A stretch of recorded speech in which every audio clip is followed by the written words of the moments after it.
ఒక గ్రామంలో ఒక భట్రాజు ఉన్నాడు. అతని పేరు గణపతి. గ్రామంలో ఎవరింట్లో పెళ్లి జరిగినా, మరే శుభకార్యం జరిగినా గణపతి భట్టు హాజరవుతాడు. యజమానుల కీర్తిని పొగుడుతాడు. పద్యాలు పాటలు కట్టి చదువుతాడు. వారు అతని పొగడ్తలకు మెచ్చి బహుమతులిస్తారు. వాటితో అతను పొట్ట పోసుకుంటాడు. ఇది అతని కులవృత్తి, తరతరాల నుంచి వస్తున్న రివాజు. గణపతి భట్టు చాలా తెలివైనవాడు, సమయస్ఫూర్తి, ప్రతిభ కలవాడు, మంచి కవి. ఆసు కవిత్వం అతని నోటి వెంట ధారగా వెలువడుతుంది. ఆ గ్రామంలోనే ఒక జమీందారు ఉన్నాడు, బాగా ఉన్నవాడు. అతని ఇంట్లో ఏ చిన్న శుభకార్యం జరిగినా గణపతి భట్టు అక్కడికి వెళ్ళేవాడు. జమీందారును గురించి స్తోత్ర పాఠాలు చెప్పేవాడు. ఆయన కీర్తి ప్రతిష్టలు పొగిడేవాడు. కానీ జమీందారు కడులోభి. గణపతి భట్టుకు ఎప్పుడూ ఇనాము ఇచ్చేవాడు కాదు. ఎప్పటికప్పుడు ఏదో ఒక సాకు చెప్పి తెలివిగా తప్పించుకునేవాడు. గణపతి భట్టు స్తోత్ర పాఠాలన్నీ చెప్పిన తరువాత అంతా విని ఆనందించి చివరకు, భట్టుమూర్తి, మెచ్చాము నీ పొగడ్తలకి. నువ్వు నిజంగా కవి సమ్రాట్టువయ్యా. నీకు మంచి ఇనాం ఇవ్వదలుచుకున్నాము, కానీ ఇప్పుడు కాదు. మళ్ళీ మా ఇంట్లో పెద్ద శుభకార్యం వస్తోంది. అప్పుడు నిన్ను ఘనంగా సన్మానించి సత్కరిస్తాము అనేవాడు జమీందారు. ఇలా అనేక తడవలు జరిగింది. అయినా గణపతి భట్టు జమీందారును వదిలిపెట్టలేదు. ఆయనపై కొండంత ఆశ పెట్టుకుని ఎప్పుడో ఏదో ఒక ఇనాం ఇవ్వకపోతాడా అని కనిపెట్టుకుని ఉన్నాడు. గణపతి భట్టుకు ఎన్నాళ్ల పట్టు ఒక ఆశ ఉన్నది. అతనికి ఇంట్లో పాడి లేదు. ఇంట్లో అందరూ పాలకు పెరుక్కు మొహం వాచిపోతున్నారు. అందుచేత జమీందారుని అడిగి ఒక మంచి పాడి గేదెను ఇనాముగా పుచ్చుకోవాలనుకున్నాడు. ఇంతలో జమీందారు ఇంట్లో పెళ్లి వచ్చింది. ఆయన పెద్ద కుమారుడి పెళ్లి అది. వివాహం రంగరంగ వైభవంగా జరుగుతోంది. ఆ గ్రామంలో వారే కాక చుట్టుపక్కల ఊళ్ళ నుంచి కూడా అనేక మంది పెద్దలు పెళ్లికి వచ్చారు. తన మామూలు ప్రకారం గణపతి భట్టు హాజరయ్యాడు. తీర్చిదిద్ది ఉన్న పెళ్లి సభలో జమీందారు కీర్తిని గొప్పగా పొగిడాడు. గణపతి భట్టు వధూవరులను ఆశీర్వదిస్తూ పద్యాలు కట్టి చదివాడు. సభ వారంతా భట్రాజును మెచ్చుకున్నారు. కానీ ఎప్పటికప్పుడు యజమాని తనకు ఇనాము ఇవ్వకుండా ఎగనామం పెడుతున్నాడన్న సంగతి గణపతి భట్టుకు బాగా తెలుసు. ఈ మాట నోరు తెరిచి అడగాలనుకున్నాడు. స్తుతించడమంతా అయిపోయాక తుదకు భట్రాజు ఇలా అన్నాడు: మహాప్రభో, మీ కీర్తి చంద్రికలు దశదిశలా వ్యాపిస్తున్నాయి.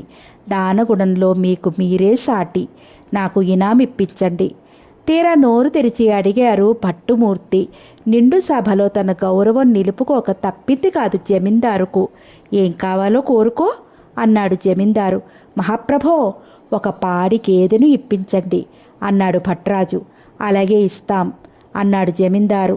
కానీ జమీందారు అన్నమాట నిలుపుకోలేదు. భట్రాజుకు పాడి గేదె ఇవ్వలేదు. ఇలా ఒక ఏడాది గడిచింది. జమీందారుకు మనవడు పుట్టాడు. పిల్లవాడికి జాతకర్మ, నామకరణ మహోత్సవాదులు మహావైభవంగా జరుపుతున్నాడు జమీందారు. మళ్ళీ ఈ శుభకార్యానికి కూడా అనేక మంది పెద్దలు విచ్చేశారు. ఎక్కడెక్కడి పండితులు, విద్వాంసులు వచ్చారు. మళ్ళీ గణపతి భట్టు కూడా హాజరయ్యాడు. నిండు సభలో యజమాని కీర్తిని గొప్పగా పొగిడాడు. కావ్యాలు వినిపించాడు. జమీందారు వంశ గౌరవాదులను వర్ణిస్తూ పేరు పేరున పద్యాలు కట్టి చదివాడు. గణపతి భట్టు ప్రతిభకు సభవారంతా శభాష్ అన్నారు. పండితులు మెచ్చుకున్నారు. జమీందారు కూడా సంతోషించాడు. ఇక ఇప్పుడైనా తన మాట నిలుపుకుని భట్రాజును సత్కరించకపోతే తన పరువు పోతుందనుకున్నాడు. కానీ ఆయన లోభిగుణం ఎక్కడికి పోతుంది? ఇనాం ఇవ్వడంలో తన లోభిగుణం కనపరిచాడు. తన సేవకుడిని పిలిచి అతని చెవిలో తక్కువ ధరకు ఒక ముసలి గేదెను విచారించి పట్టుకురమ్మని చెప్పాడు. సేవకుడు గేదెను పట్టుకొచ్చి సభలో నిలుచోపెట్టాడు. దాన్ని చూసేసరికి గణపతి భట్టుకు మనస్సు చివుక్కుమంది. అది ముసలి గేదె, బాగా ఒడిలిపోయి ఒట్టిపోయిన గేదె. ఆ గేదె పాలు ఇవ్వదు, కట్టా కట్టదు. ఇహ ఎందుకది? భట్రాజు ఆలోచనలో పడ్డాడు. అందరు పెద్దలున్న నిండు సభలో ఆ గేదె పనికి మారినదని దాన్ని తను స్వీకరించరని చెప్పడం బాగుండదు. అలా చేస్తే 10 మందిలో యజమానిని అవమానించినట్టు అవుతుంది. పోనీ ఆ గేదెను స్వీకరిద్దామా అంటే అతనికి మనస్కరించడం లేదు. దానివల్ల ఏంటి ఉపయోగం? అది పాలు ఇవ్వదు, కట్టా కట్టదు. ఇహ ఎందుకది? ఈ తరుణంలో నేను మెదలకుండా ఊరుకుంటే జమీందారు నిజంగా గొప్ప దానశీలుడు అనుకుంటారు అంతా. ఆయన కీర్తి సంపాదించుకుంటాడు. మరి నాకు ఒరిగేదేంది అనుకున్నాడు గణపతి పట్టు తనలో. అతనికి ఒక చక్కని ఆలోచన తట్టింది. యజమాని లోపితనం బట్టబయలయ్యేటట్టు అది తన నోటి మీదుగా చెప్పినట్టు కాకుండాను ఒక చమత్కారమైన నాటకం ఆడాలనుకున్నాడు. గణపతి పట్టు ఏమంటాడో విందామని సభ వారంతా ఎదురు చూస్తున్నారు. కానీ అతను ఏమీ అనలేదు. గేదె దగ్గరికి వెళ్ళాడు. దాన్ని ఏదో అడుగుతున్నట్లుగా దాని చెవి దగ్గర నోరు పెట్టాడు. తర్వాత అది చెబుతున్నది తాను వింటున్నట్టుగా దాని మూతి దగ్గర తన చెవి పెట్టాడు. సభవారంతా ఇది ఏమని నివ్వెరపోయి చూడసాగారు. జమీందారు కూడా ఆశ్చర్యచకితుడై, గణపతి, ఏమిటయ్యా నువ్వు చేసేది అని అడిగాడు. గణపతి భట్టు సవినయంగా చేతులు జోడించి నిలుచున్నాడు. భయంగా, ఏమీ లేదు మహాప్రభో, ఈ గేదెను ఒక మాట అడిగాను అన్నాడు. ఆ అడిగిందేమిటో మాకు కూడా చెప్పవయ్యా అన్నాడు జమీందారు. గేదెను నువ్వు ఈనమోసి ఉన్నావా అని అడిగాను మహాప్రభో అన్నాడు భట్టు. మరి అందుకు అది ఏం సమాధానం చెప్పింది అని అడిగాడు జమీందారు కోపంతో. అది చెప్పిన సమాధానం చెబుతారు వినండి మహాప్రభో అంటూ గణపతి భట్టు ఒక పద్యం చదివాడు. తర్వాత ఆ పద్యానికి అర్థం వివరిస్తూ ఇలా చెప్పాడు. కృతయుగంలో నేను మహిషాసురుడనే రాక్షసుడికి భార్యగా ఉన్నాను. ఆదిశక్తి నా భర్తను హతమార్చింది. కానీ నేను మాత్రం చావలేదు. తర్వాత బ్రహ్మ త్రేతాయుగం సృష్టించాడు. కాలం మారింది. మనుషులు మారారు. పశుపక్షాదులు మారాయి.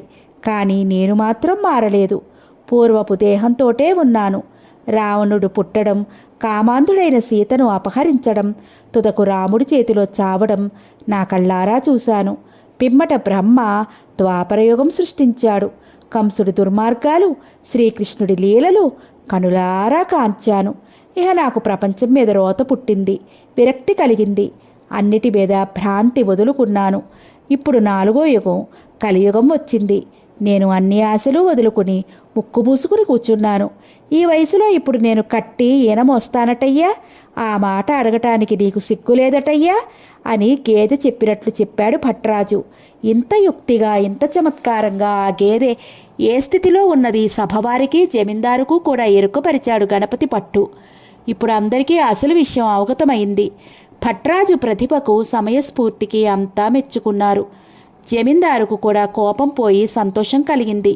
తన లోభి గుణాన్ని వదిలిపెట్టి అప్పటికప్పుడే మనుషులను పంపి మరొక చక్కని 3 సంవత్సరాల పాడిగేదెను తెప్పించాడు. గణపతి భట్టుకి ఇనాముగా ఇచ్చాడు. దాంతోపాటు మరికొంత ద్రవ్యం కూడా ఇచ్చి సత్కరించాడు. భట్రాజు సంతోషించి అన్నదాతా సుఖీభవ అని ఆశీర్వదిస్తూ వెళ్ళిపోయాడు. సమాప్తం. ఇంకొక మంచి కథతో మళ్ళీ కలుసుకుందాం. Please like, share and subscribe. నాకు చాలా హెల్ప్ఫుల్గా ఉంటుందండి. Thank you so much.